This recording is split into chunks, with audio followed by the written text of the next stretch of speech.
Nunca olvidaré el sonido de los cubiertos, chocando contra la porcelana cara, en esa cena de aniversario. Era un sonido frío, seco, casi tan cortante como la mirada de mi suegra, doña Beatriz. Allí estaba yo, sentado al final de la mesa, con las manos todavía marcadas por el trabajo de la jornada, pequeñas cicatrices, callos profundos, y ese rastro de grasa que, por más que me frote con cepillo y jabón de mecánico, parece haberse convertido en parte de mi propia piel. Es una lástima que no todos en esta familia entiendan lo que significa el prestigio, dijo Beatriz, limpiándose la comisura de los labios con una delicadeza ensayada. Julián, mi yerno mayor, acaba de ser nombrado director regional del banco. Eso es éxito, Manuel. Eso es algo de lo que uno puede presumir en el club. No, bueno, lo que sea que hagas tú en ese taller lleno de chatarra. Mi esposa, Elena, bajó la mirada hacia su plato. No dijo nada. Ese silencio me dolió más que el insulto de su madre. Llevábamos 30 años casados. Y durante 30 años, ella había visto cómo me levantaba a las 5 de la mañana para sacar adelante nuestra casa, sus lujos, y sobre todo, la tranquilidad de su familia. Mamá, por favor. Manuel es un experto en matricería, susurró Elena, pero su voz carecía de fuerza. Experto o no, sigue siendo un obrero, hija, replicó Beatriz con una sonrisa gélida. Un hombre con un sueldo de obrero, que apenas alcanza para las apariencias. Es vergonzoso que, en la próxima reunión de la beneficencia, tenga que inventar que tu marido es consultor técnico, para no morir de la vergüenza frente a mis amigas. Julián, el yerno de oro, soltó una risita burlona mientras ajustaba su corbata de seda. Él, que no sabía cambiar una bombilla sin llamar a un electricista, me miraba por encima del hombro. Para ellos, yo era el mal necesario, el pariente rústico que desentonaba en las fotos de Navidad. Lo que ellos no sabían, lo que Beatriz ignoraba mientras se regodeaba en su supuesta superioridad aristocrática, era que ese sueldo de obrero era el único cimiento que sostenía el techo sobre sus cabezas. Hace 5 años, tras la muerte de mi suegro, la familia entró en pánico.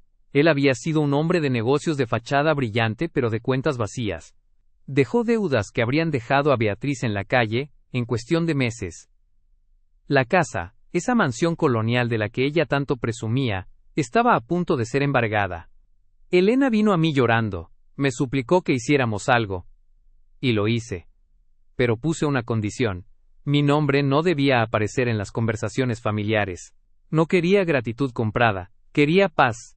Liquidé mis ahorros de toda la vida, vendí un terreno que heredé de mi propio padre, y durante 60 meses exactos, desvié la mayor parte de las ganancias de mi taller para pagar una hipoteca privada, que yo mismo había absorbido a través de una sociedad limitada que gestionaba mi abogado. Para Beatriz el dinero apareció mágicamente gracias a una supuesta gestión de los abogados de su difunto marido. Ella creía que vivía de las rentas de una fortuna que ya no existía. En su mente, yo era un estorbo que ganaba lo justo para no pasar hambre. ¿Te pasa algo, Manuel?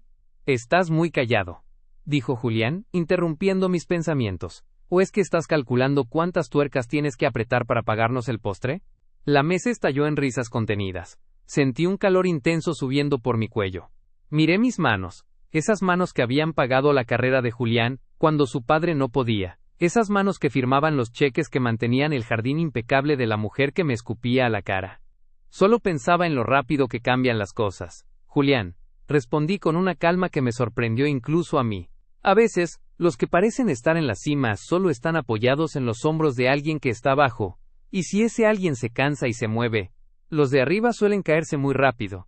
Beatriz soltó una carcajada estridente. Vaya, el obrero se ha vuelto poeta.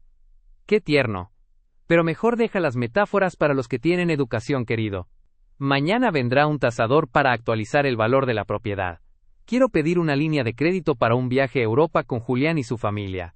Por supuesto tú te quedarás cuidando la casa, ¿verdad? No creo que tu presupuesto dé para mucho más que un hostal de carretera. En ese momento, algo hizo clic en mi pecho. No fue odio, fue una claridad absoluta. La deuda de la casa se había cancelado por completo esa misma mañana. Los documentos estaban en mi maletín, en el coche.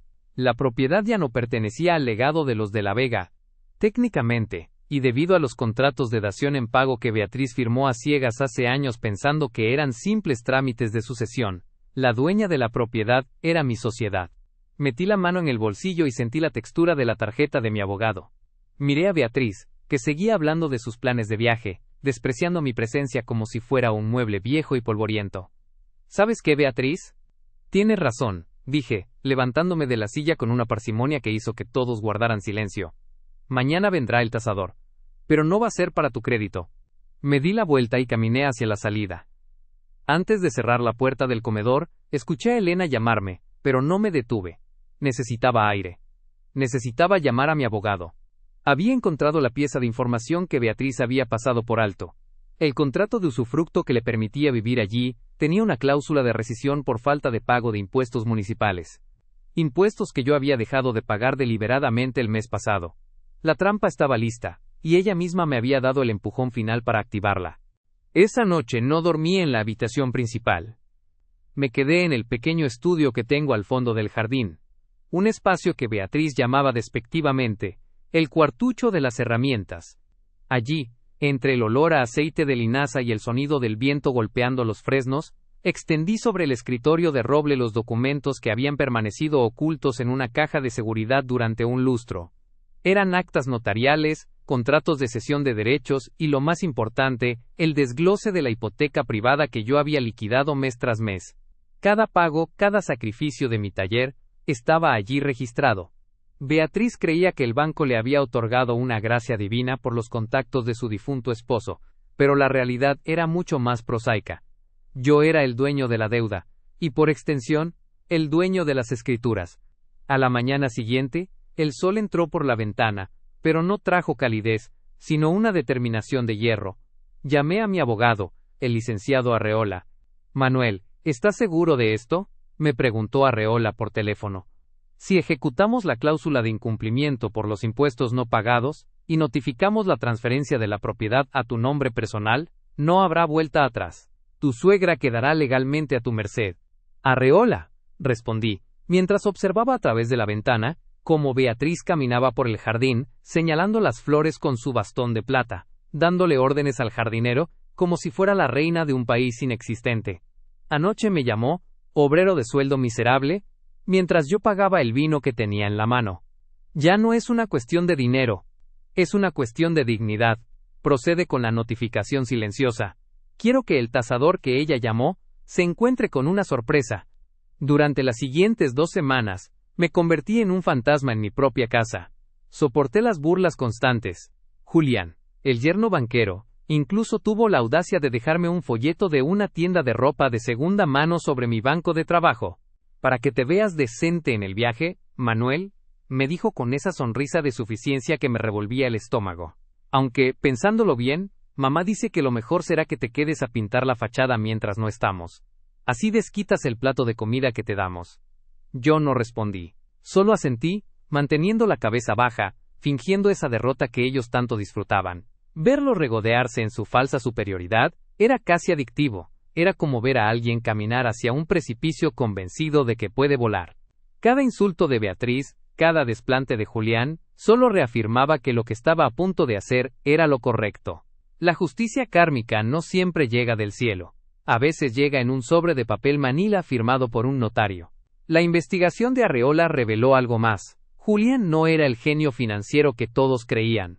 Estaba usando el nombre de su suegra y la supuesta solvencia de la casa para respaldar inversiones personales desastrosas en criptomonedas y paraísos fiscales. Estaba desangrando lo poco que Beatriz creía tener, convencido de que la casa siempre estaría ahí como garantía. El tipo es un parásito, Manuel, me confió Arreola en nuestra última reunión. Si tú no hubieras intervenido hace 5 años, la casa se habría perdido. Ahora, él está intentando que Beatriz firme un poder notarial absoluto para hipotecar la propiedad nuevamente, y cubrir sus huecos financieros en el banco. Esa era la pieza que me faltaba. Julián no solo era un arrogante, era un depredador. El viernes por la tarde, la tensión llegó a su punto de ebullición. Beatriz había organizado un té de despedida, antes de su supuesto viaje a Europa. Había invitado a 3 de sus amigas más influyentes y estiradas. Yo acababa de llegar del taller, con la camisa manchada de sudor, y una caja de piezas metálicas en los brazos. ¡Por Dios, Manuel!, gritó Beatriz frente a sus invitadas, cubriéndose la nariz con un pañuelo de encaje. ¿No puedes entrar por la puerta de servicio? Estamos en medio de algo importante. Estás ensuciando la alfombra persa con tus botas de trabajador. ¡Qué falta de clase! Una de las señoras soltó una risita burlona. Beatriz querida, te dije que tener a la ayuda viviendo bajo el mismo techo siempre trae problemas estéticos. Elena, mi esposa, se acercó a mí, pero en lugar de defenderme me susurró al oído. Manuel, por favor vete atrás. No avergüences a mi madre hoy. Está muy ilusionada con el viaje. Esa fue la estocada final. Mi propia esposa me pedía que me escondiera para no avergonzar a la mujer que vivía de mi sudor. Me erguí, dejando la caja de metal en el suelo con un golpe seco que hizo vibrar las tazas de té. No te preocupes, Beatriz, dije con una voz profunda que hizo que las risas se cortaran de golpe. No volveré a ensuciar tu alfombra. De hecho, me aseguraré de que nadie vuelva a faltarme al respeto en este lugar. ¿Y qué vas a hacer, obrero? Desafió Beatriz, poniéndose de pie con los ojos encendidos de rabia. ¿Renunciar a tu tallercito? Esta es mi casa, y aquí se hace lo que yo digo.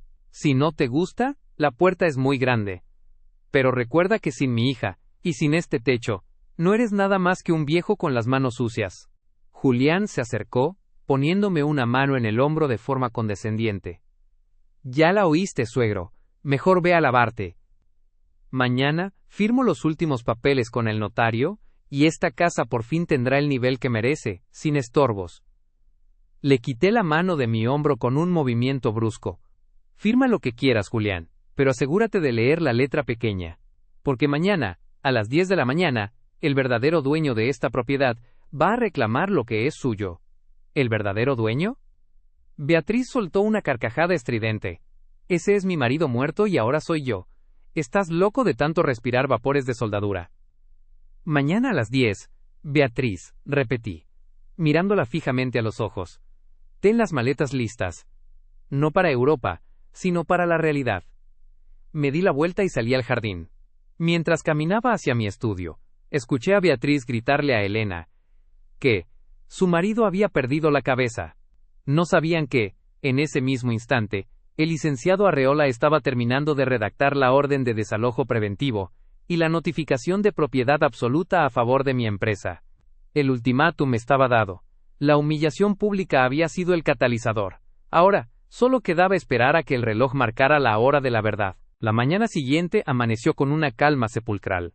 Me levanté antes que nadie, como siempre, pero esta vez no me puse el mono de trabajo manchado de grasa. Me vestí con una camisa de lino impecable, oscura, y unos pantalones de vestir que no usaba desde hacía años. Me senté en el porche con una taza de café negro, observando cómo la neblina se disipaba sobre el jardín que yo mismo había financiado planta por planta, piedra por piedra. A las 8 de la mañana, la casa cobró vida con el habitual estruendo de la arrogancia. Escuché los tacones de Beatriz golpeando el mármol del vestíbulo y los gritos de Julián exigiendo que le plancharan una camisa específica para el gran día de la firma. «Manuel», gritó Beatriz desde el comedor, «ven aquí ahora mismo».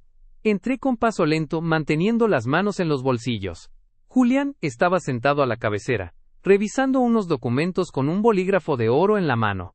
Elena estaba a su lado, visiblemente nerviosa, revolviendo su café sin probarlo. «Hoy es el día en que ponemos orden en esta casa», dijo Beatriz, sin siquiera mirarme.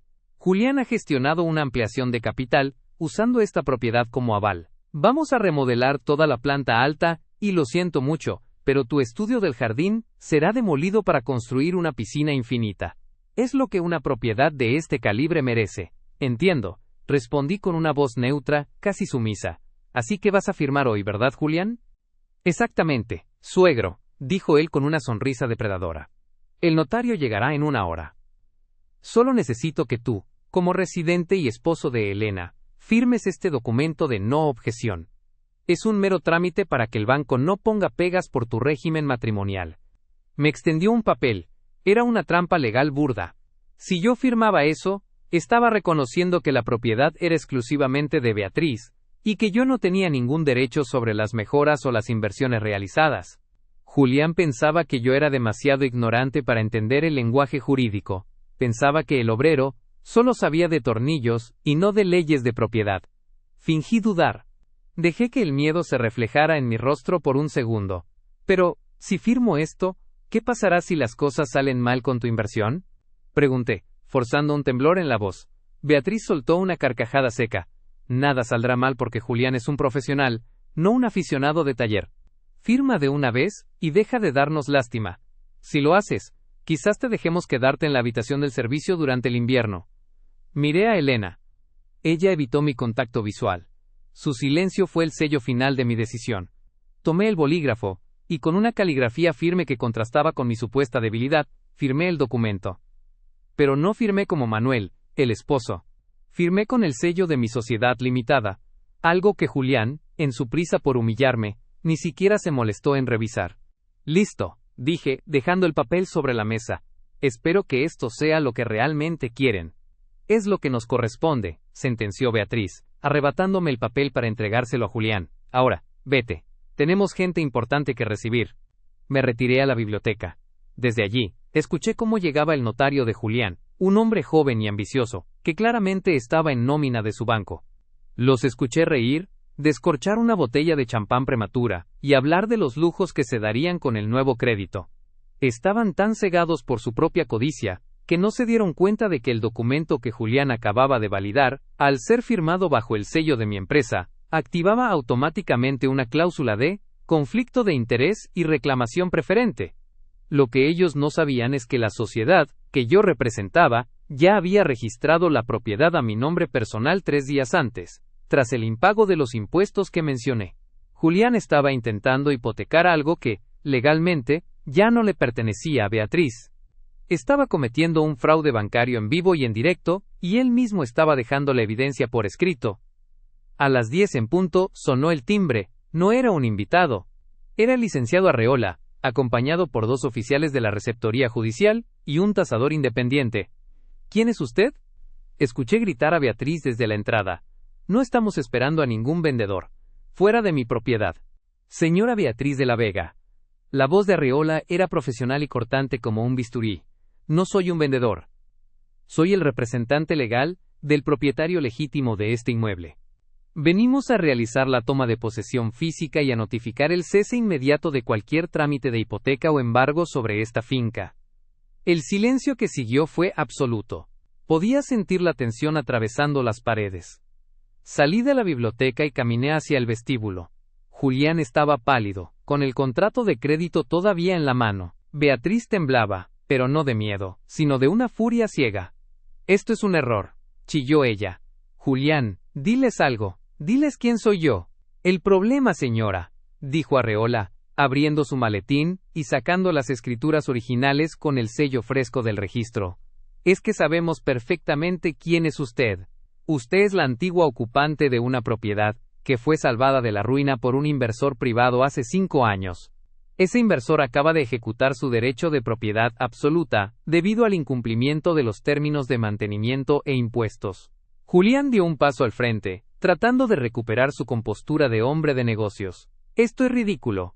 ¿Quién es ese supuesto dueño? Exijo hablar con él ahora mismo. Le ofreceré un acuerdo. Esto es solo un malentendido de papeles. Arreola se hizo a un lado y me señaló con la mano. No tiene que ir muy lejos, licenciado Julián. El dueño de esta casa, del terreno, y de cada ladrillo que han estado pisando, está justo detrás de usted. Me crucé de brazos y los miré a todos con una calma que parecía herirlos más que cualquier insulto. Buenos días, familia, dije con una sonrisa leve. ¿Hablamos de la hipoteca, o prefieren que empecemos directamente por el inventario de desalojo? El shock en el rostro de Beatriz fue tan grande, que tuvo que sostenerse de la mesa. Julián dejó caer el bolígrafo de oro, que rodó por el suelo hasta detenerse en mis botas de trabajo. El caos acababa de empezar. El silencio que siguió a las palabras del licenciado Arreola fue tan pesado que parecía distorsionar el aire de la estancia. Beatriz se quedó petrificada, con la mano aún suspendida en el aire, como si intentara aferrarse a una realidad que se le escapaba entre los dedos. Julián, por su parte, alternaba la vista entre el documento de propiedad y mi rostro, con la boca entreabierta y una palidez que le daba un aspecto casi cadavérico. ¿Tú? Balbuceó Beatriz, finalmente recuperando un hilo de voz que sonaba cascado, sin rastro de su habitual arrogancia. ¿Tú, el dueño? Manuel, esto es una broma de pésimo gusto. Arreola, detenga este circo. Mi yerno es un alto ejecutivo bancario. Él sabe perfectamente que esta casa es herencia de mi difunto esposo. Su esposo, señora, dejó esta casa con 3 embargos preventivos y una deuda que superaba el valor comercial del inmueble en un 20%. intervino Arreola con una frialdad quirúrgica. El inversor anónimo que absorbió esas deudas a través de estructuras metálicas MLSA de CV fue su yerno, Manuel. Él no solo pagó la hipoteca, sino que salvó la propiedad de la subasta pública hace 5 años. Julián dio un paso al frente, tratando de recuperar su postura de mando, aunque le temblaban las manos. «¡Un momento!», gritó, señalando el papel que yo había firmado minutos antes. Él acaba de firmar una renuncia de derechos. Lo hizo frente al notario. Este documento anula cualquier pretensión anterior. Manuel, eres un idiota. Acabas de regalarme la casa. Me permití soltar una risa breve, seca, que resonó en las paredes de mármol. Caminé hacia la mesa y recogí el documento que Julián agitaba con desesperación. Julián, siempre fuiste mejor con las corbatas que con las leyes, dije, señalando el sello que estampé junto a mi firma. Firmé como representante legal de la sociedad propietaria, no como particular. Según el artículo de prelación de créditos que tú mismo deberías conocer como banquero, esta firma no es una renuncia, es una notificación de embargo administrativo. Al intentar hipotecar una propiedad que ya tiene un dueño registrado sin su consentimiento expreso, acabas de cometer una tentativa de fraude procesal. El notario que Julián había traído retrocedió un paso, guardando sus sellos en el maletín con una prisa evidente. Licenciado Julián, yo no puedo validar esto, susurró el notario. Si la propiedad ya está a nombre de una sociedad, y no de la señora Beatriz, este trámite de crédito es nulo. Y lo que es peor, es ilegal. Me retiro. No te vayas. Vuelve aquí. Chilló Beatriz, pero el hombre ya cruzaba la puerta principal sin mirar atrás. Elena, que hasta entonces había estado en un rincón como una espectadora de su propia tragedia, se acercó a mí con los ojos llenos de lágrimas. Manuel, ¿por qué no me dijiste nada? ¿Por qué ocultarlo todo este tiempo? Su voz era una mezcla de reproche y asombro. Porque cada vez que intentaba hablar de finanzas, tu madre me recordaba que mi opinión no valía nada porque olía a grasa. Respondí, mirándola a los ojos con una decepción que la hizo retroceder. Porque permitiste que me humillaran en cada cena, en cada fiesta, sabiendo que yo era el que mantenía este teatro en pie. Quería ver hasta dónde llegaba la ingratitud de tu familia. Y hoy, Julián me dio la respuesta. Estaba dispuesto a dejar a tu madre en la calle, con tal de cubrir sus propios fraudes. Beatriz se volvió hacia su yerno favorito, con los ojos inyectados en sangre. ¿Qué? ¿De qué está hablando este hombre, Julián? ¿Qué deudas tienes tú? Es mentira, gritó Julián, pero su voz se quebró. Solo necesitaba un respaldo temporal. Iba a devolverlo todo. Mentira, sentenció Arreola, sacando otra carpeta. Tenemos los registros de los desvíos de fondos que intentaste hacer usando el nombre de tu suegra como pantalla. Mañana mismo presentaré la denuncia ante la comisión bancaria. Has estado usando la fortuna inexistente de los de la Vega para estafar a inversores menores. Beatriz se desplomó en una de las sillas de terciopelo. Su mundo de castillos en el aire se estaba derrumbando ladrillo a ladrillo. Miró a su alrededor, a la casa que tanto presumía, y luego me miró a mí. Por primera vez en 30 años, no vi desprecio en sus ojos. Vi terror.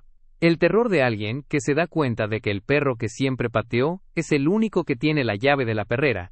Manuel, hijo. Empezó a decir con una voz melosa que me dio náuseas. No me llames hijo, Beatriz, la interrumpí, con una autoridad que hizo que hasta los oficiales de la receptoría guardaran un respetuoso silencio. Durante décadas me trataste como basura. Te burlaste de mi trabajo, de mis manos, de mi sueldo de obrero. Pues bien, este obrero ha decidido cerrar el taller. Y la primera pieza que voy a descartar es esta casa. ¿Qué vas a hacer?, preguntó Julián, con un hilo de voz. Lo que debí hacer hace años, respondí, dándole los documentos al licenciado Arreola. Oficiales, procedan con el inventario de bienes. Solo se pueden llevar lo que sea estrictamente personal. Los muebles, las obras de arte y las joyas que fueron compradas con el dinero de la sociedad propietaria, se quedan aquí como garantía de los impuestos impagados. No puedes hacernos esto, gritó Beatriz levantándose de un salto. Es mi casa. Mis amigas me verán salir con maletas. Es mi reputación. Tu reputación, Beatriz, siempre fue una deuda pagada por mí, dije, dándome la vuelta para marcharme. Tienes 2 horas para salir. Julián, te sugiero que llames a un buen abogado penalista. Vas a necesitarlo mucho más que ese traje de seda. Caminé hacia la salida, sintiendo por primera vez en mi vida que el aire entraba limpio en mis pulmones. Pero antes de salir, Beatriz soltó un último grito desesperado. Eres un monstruo. Nos dejas en la calle por un simple orgullo de trabajador. Me detuve en el umbral, sin girarme del todo. No, Beatriz, los dejo en la calle por la misma razón por la que me despreciaron. Porque para ustedes, el dinero lo es todo. Y ahora que se dan cuenta de que el dinero es mío, descubren que ustedes no son absolutamente nada. El estrépito de un jarrón de porcelana, rompiéndose contra el suelo, marcó el inicio del caos total dentro de la mansión. El imperio de papel de los de la Vega había caído. El sonido de la porcelana rompiéndose fue como el pistoletazo de salida para una escena que rayaba en lo patético. Los oficiales de la receptoría, hombres acostumbrados a lidiar con el drama humano pero implacables en su deber, comenzaron a colocar sellos de inventario en los espejos dorados y las cómodas de caoba. Cada clac de la cinta adhesiva era un clavo más en el ataúd del ego de Beatriz. No toquen eso. Ese jarrón fue un regalo de la embajada. Chillaba Beatriz, fuera de sí, tratando de arrebatarle una pieza a uno de los oficiales. Señora, por favor, mantenga la distancia, respondió el oficial con una voz monótona. Según el registro de activos de la sociedad tenedora, este bien fue adquirido con fondos de la cuenta de capital de riesgo. Legalmente, le pertenece a la empresa del señor Manuel. Julián, mientras tanto, estaba colapsando. Se había sentado en el suelo del vestíbulo, con la corbata deshecha, y el sudor empapándole el cuello de la camisa. Su teléfono no dejaba de sonar. Probablemente eran sus socios del banco, o peor aún, los inversores a los que había defraudado usando la casa como señuelo. Manuel, hablemos, balbuceó Julián cuando pasé a su lado. Podemos llegar a un arreglo. Yo puedo gestionar una venta rápida. Te devuelvo tu inversión con intereses. Puedo hacer que dupliques tu dinero.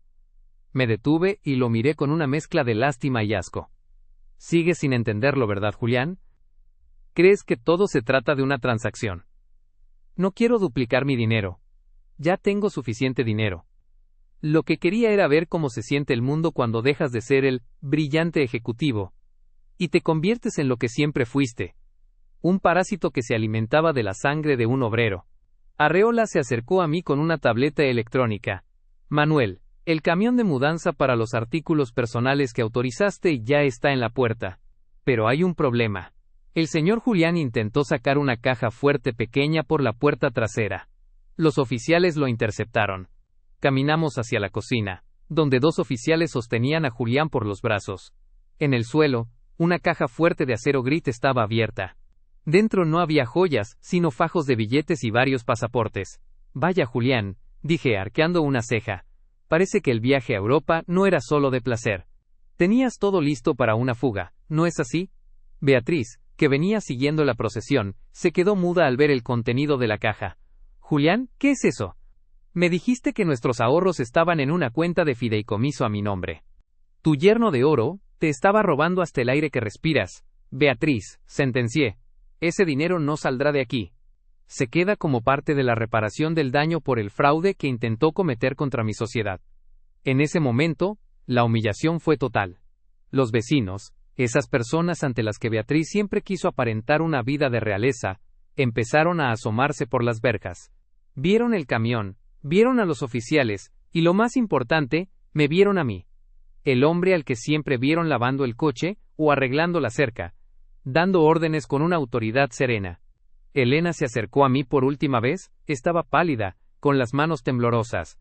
Manuel, sé que te fallé, sé que debí ponerle un alto a mi madre y a Julián, hace años. Pero ¿de verdad vas a dejarla en la calle? Es una mujer mayor, no tiene a dónde ir. Ella tiene la misma libertad que me dio a mí durante 30 años, la libertad de valerse por sí misma, respondí, aunque sentí una puntada de dolor al ver a mi esposa así. Pero no soy un monstruo como ellos. He pagado el alquiler de un departamento pequeño, de 2 habitaciones, en un barrio decente pero modesto. Está a nombre tuyo, Elena. Puedes llevarla ahí, pero la mansión se cierra hoy. ¿Un departamento? Intervino Beatriz, recuperando un poco de su veneno. Yo no puedo vivir en un departamento. ¿Qué dirán mis amigas? Es un insulto. Es una oferta, Beatriz, dije, dándole la espalda. Y si sigues gritando, retiraré el pago del depósito, y tendrás que buscar un hostal de carretera, como el que sugeriste para mí anoche. Tú eliges.